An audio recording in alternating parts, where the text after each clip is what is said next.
Hi guys, how are you today? I really hope you're having a great day or night. Whatever the time is you happen to be watching this video.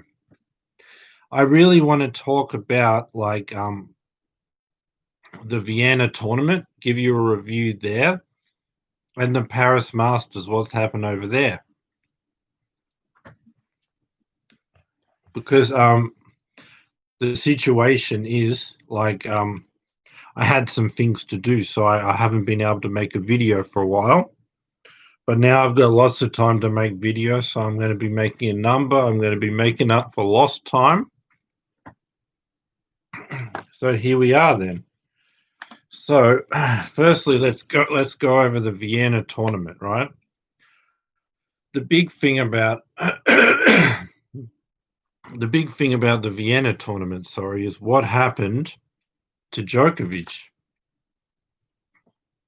Whatever that guy's name is, I'll have to look it up as I talk. But Djokovic just got a beating. And the guy, I mean, he played all right. He played a sort of a 7 out of 10 match, I would say. Um, yeah, Sonigo, I guess that's how you pronounce it. He just gave him a beating under the score of 6-1, 6-2.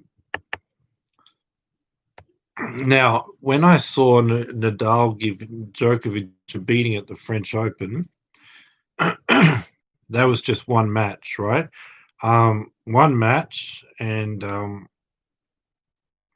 he hadn't lost two back-to-back sets where he only won two games in for 11 years. So I believe it was Nadal did it to him in the 2009 French Open.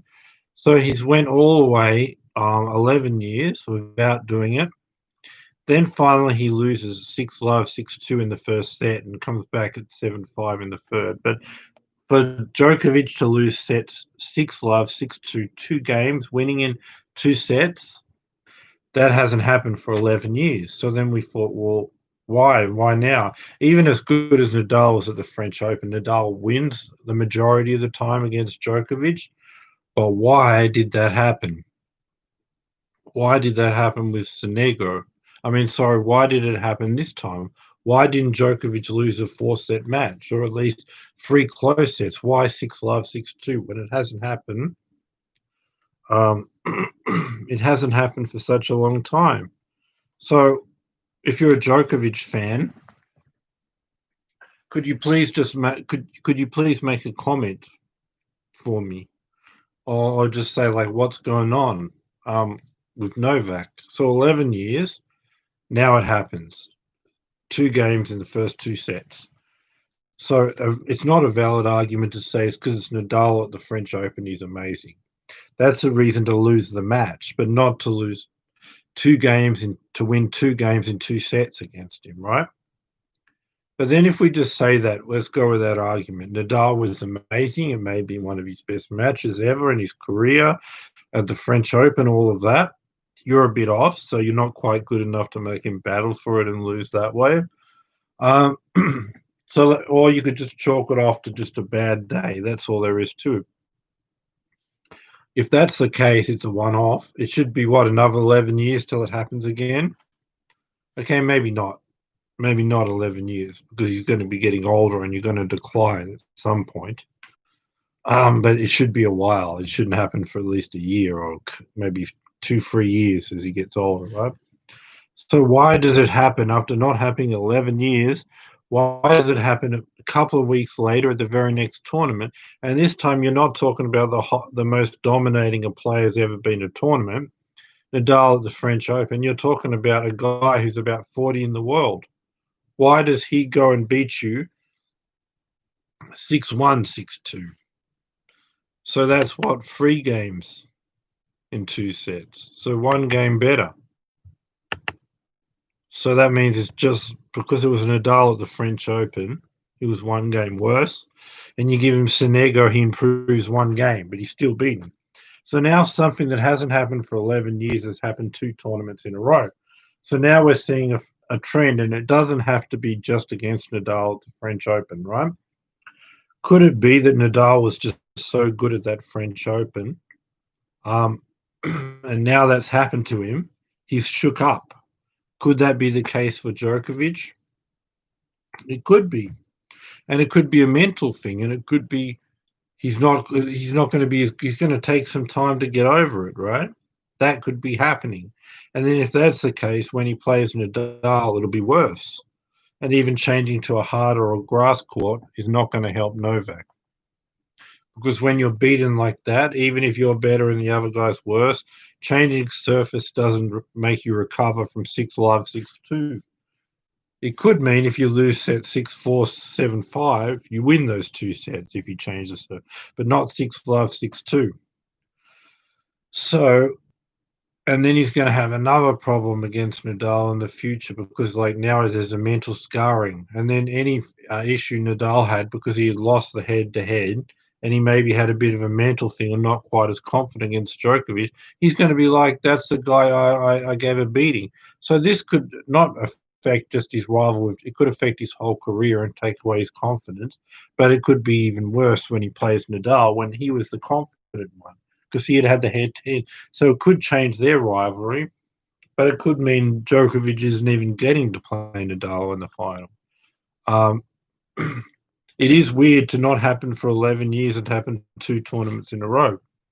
So we need to watch him in the next tournaments and see if it's a trend. So I felt he was without confidence. He was off. He wasn't looking good the whole tournament.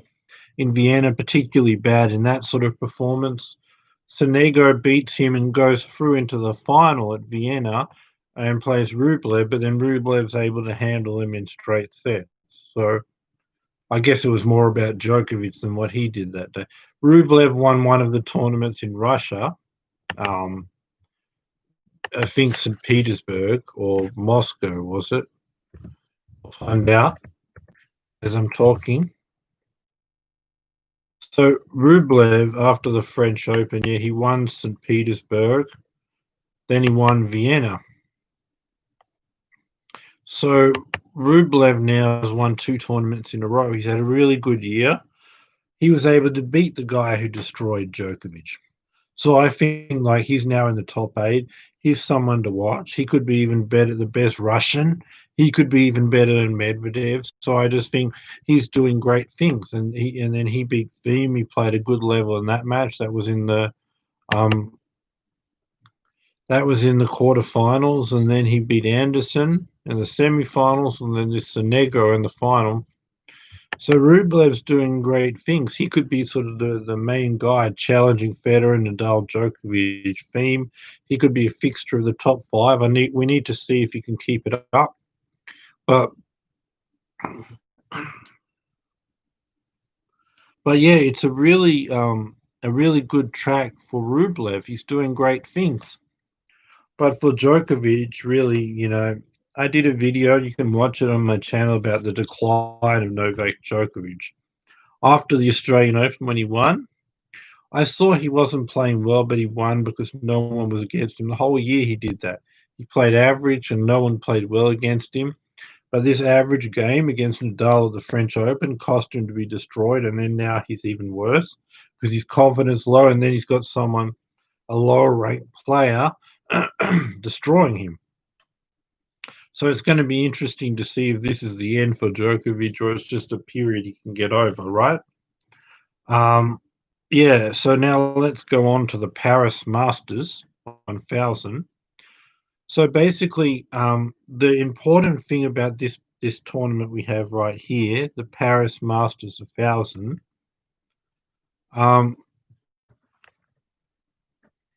yeah, sorry, I was just checking about something about the matches.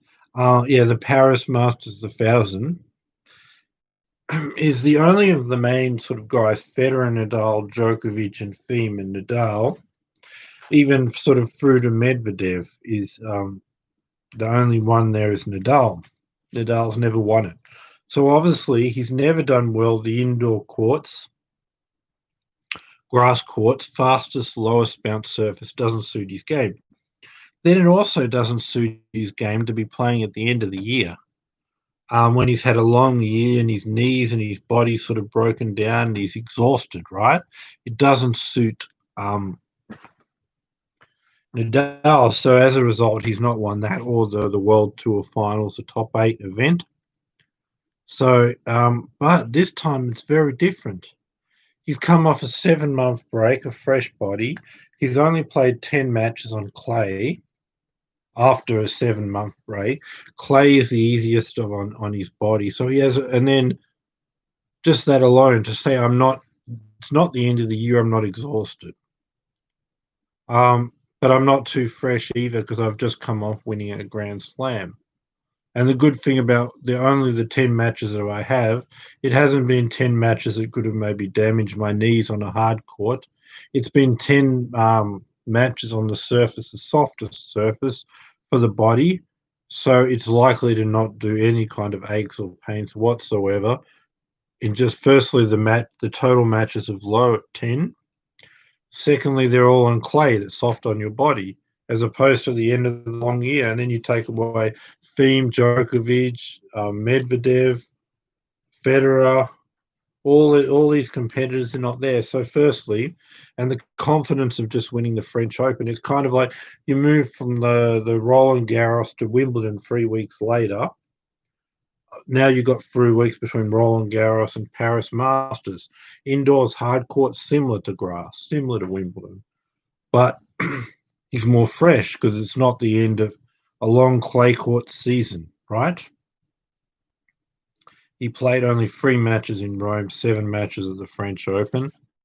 All the French Open matches, not even one went to 4 sets.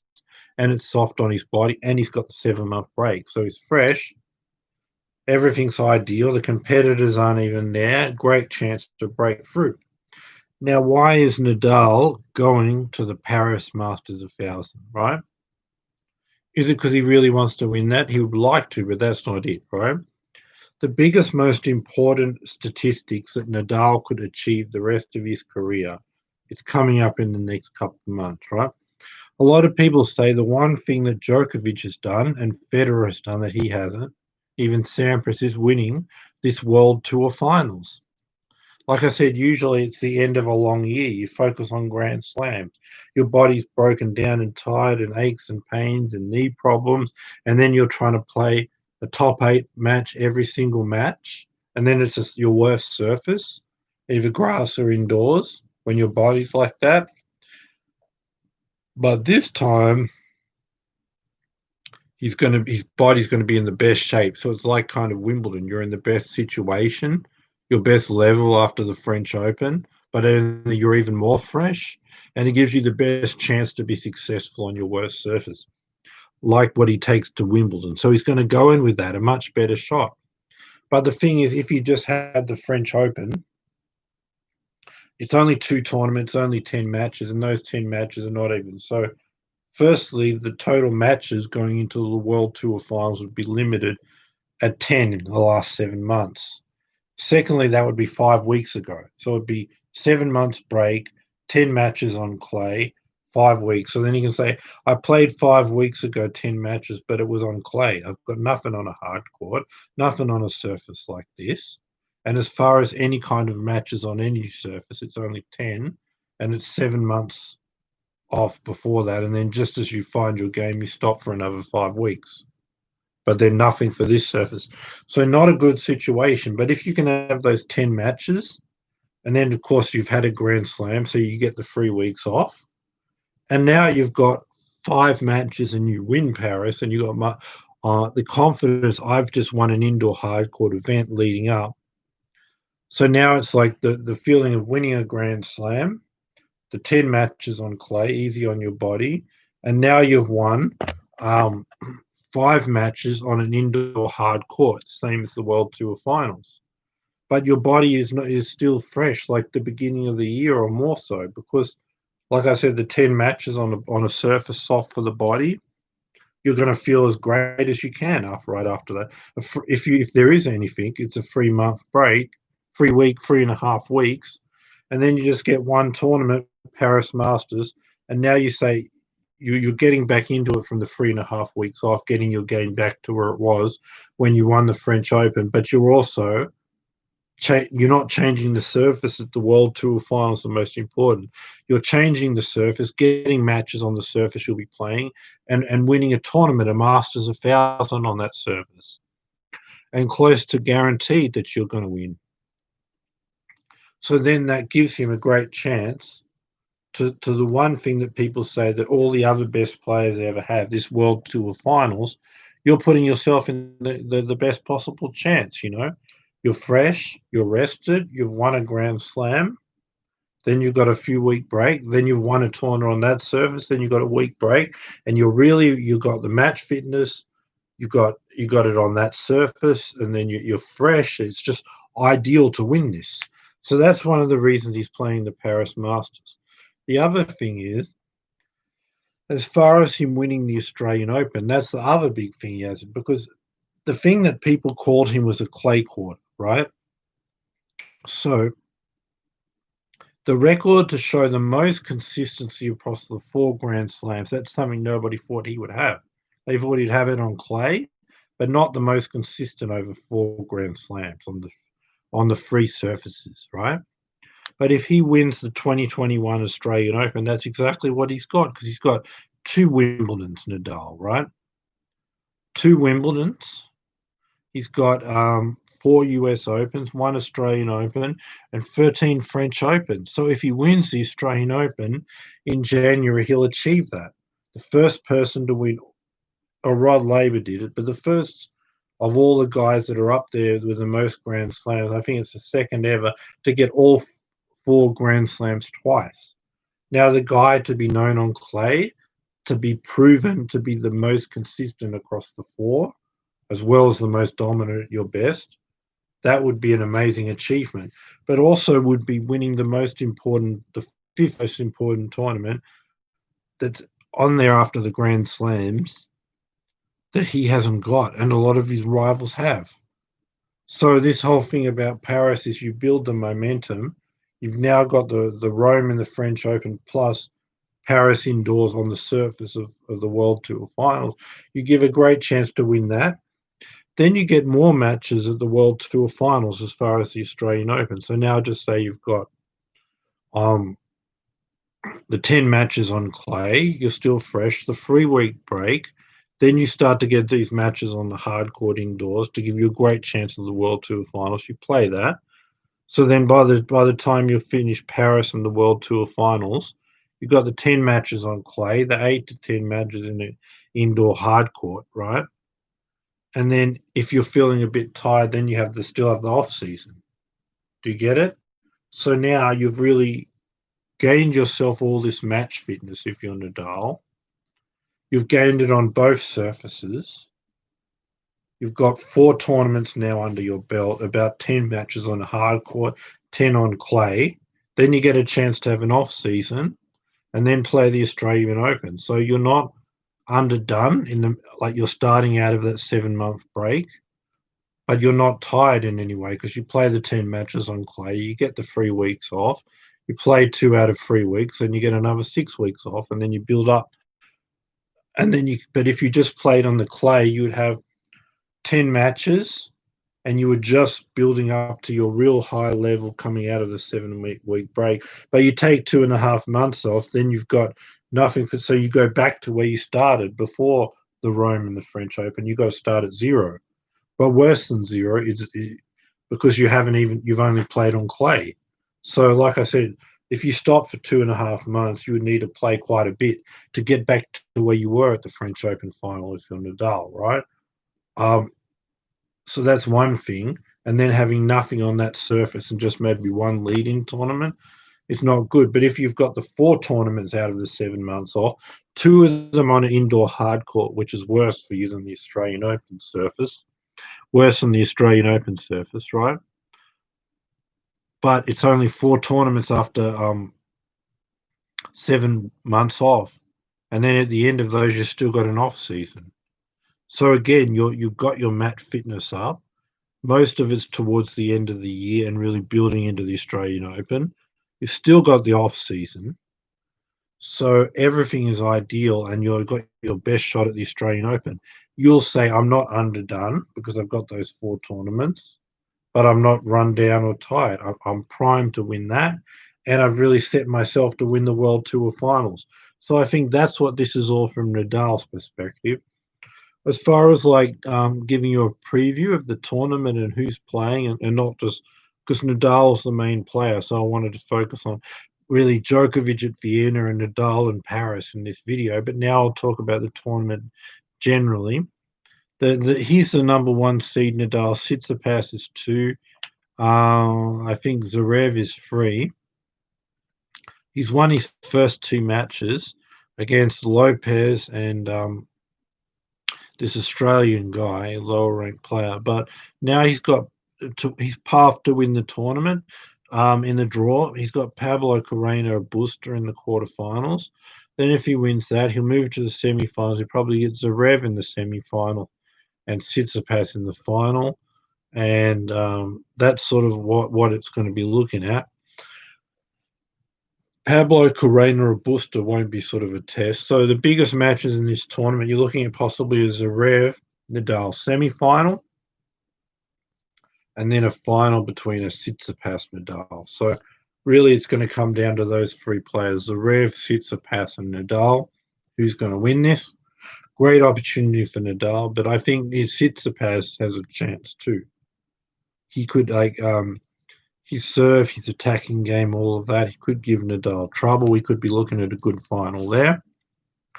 And then, like I said, for Nadal, as far as winning the World Tour Finals, to feel like you've won the French Open, then you've got a tournament under your belt indoors hard, and you've won it, and then you get the week off, and you really have your best chance to get this World Tour Finals. Then if you get that, then you're on this great momentum run. You rest your body a bit, and then you've got your best chance at the Australian Open too. So that's what this is all about. And the biggest two things, if you ask Nadal what he'd want, the most important tournament out there, he hasn't won World Tour Finals. And then Djokovic and Federer and Nadal, they all want that record. The most consistent of the 4 Grand Slams, winning all 4 at least twice. Djokovic and Federer need a French Open, and the way Nadal plays there, that's hard. But for Nadal, it's the Australian Open, and this whole build-up is about the World Tour Finals and Australian Open for him. If he wanted to sort of say, forget the end of the year, I don't care if I win the World Tour Finals, I don't care about the Australian Open, I'm thinking about the year as a whole, the middle of the year, then he would be better served to just rest and then start completely underdone at the Australian Open, give himself a small chance. But no, you're going to build yourself up to April, the clay season. But that's not what he's about. He wants to win the World Tour Finals, the Australian Open. And for this, it's a situation where he'll never have this chance to be this fresh and have a great shot at the World Tour Finals. But also, it's his 4th tournament back, and he's got a tournament on the surface. And he'll never have a chance to say, like, I'm really rested for the Australian Open, but I've got those 4 tournaments and 2 on a hard court, and I'm really in there with my best shot. So for him, that's what this is all about. That's why he's playing the Paris Masters.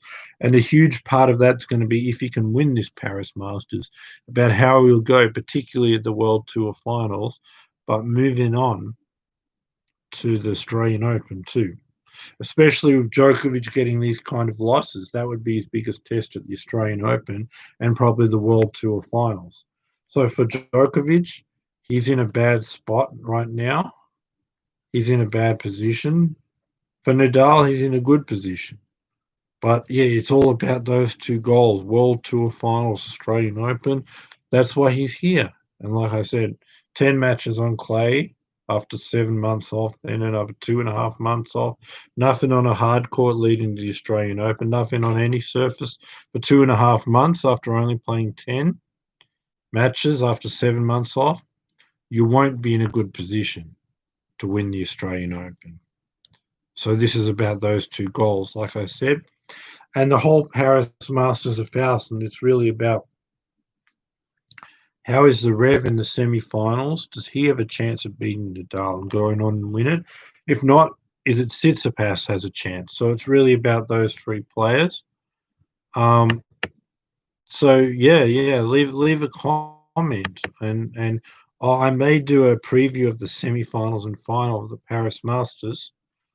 That could be tomorrow, but I'll definitely at least do a review of the semi-final and a preview of the final. And we're at an interesting point now with Nadal, all this momentum and have a chance to win the World Tour finals, maybe the Australian Open. Djokovic's biggest rival on the rocks. Um, can Nadal keep it up? Can Djokovic get his game back? What's going to happen to Federer in 2021? What about Thiem? Now he's won his first Grand Slam. Will that affect him negatively? Like he's got all this expectation to win, or will it be like I'm the confidence of the Grand Slam? I'm Grand Slam champion. I'm going to take my game to another level. So I've got a lot to look forward to. But for the Paris one, it's mostly about Nadal winning without his rivals, and how's he going to go with Zverev and Tsitsipas, sort of in the semi-finals, final. That's how I see that. I also see Rublev really doing